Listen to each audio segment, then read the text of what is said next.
Bonjour, Mishko Poganon, Quain Adishnakas Mungdo Dem.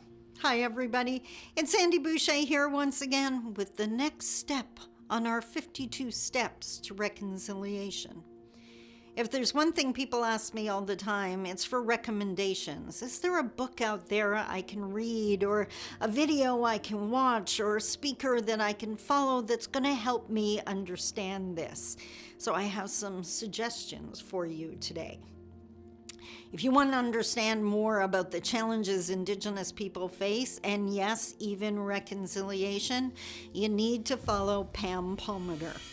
Her podcast is called The Warrior Life, and I'm going to warn you right now, if you're non-Indigenous and you go watch it for the first time, the intro comes across as very militant.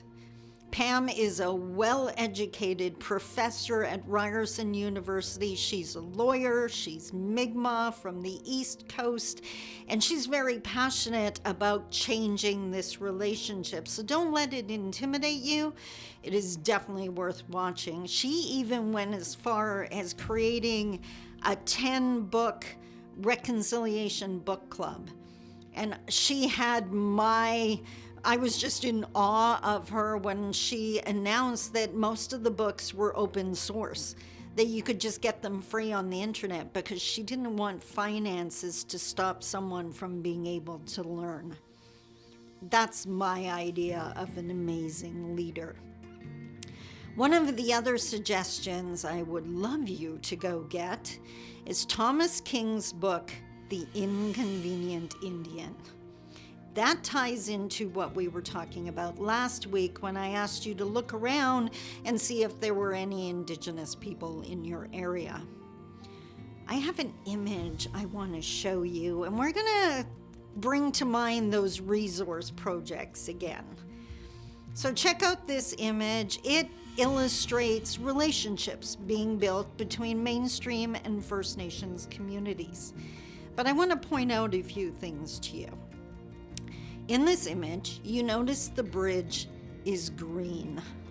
It is based on money, which means in this style of relationship, the only reason it exists is because mainstream sees something in the First Nation communities that will help them make money. Now, am I saying that's a negative thing? No. But if you're not transparent about that, if you're saying things like, we want to support you and be your partner, that's not exactly honest, and that causes problems. If the bridge isn't problematic enough, look at the arrow over the bridge. I refer to that as the arrow of information, and you notice it's flowing from mainstream into the First Nation communities. People that engage in this type of relationship still think they have to save the poor Native people, that they want to bring in resources and education and help them build whatever they need because mainstream has the information that the First Nations need. That's that condescending attitude again. That's looking down on Indigenous people.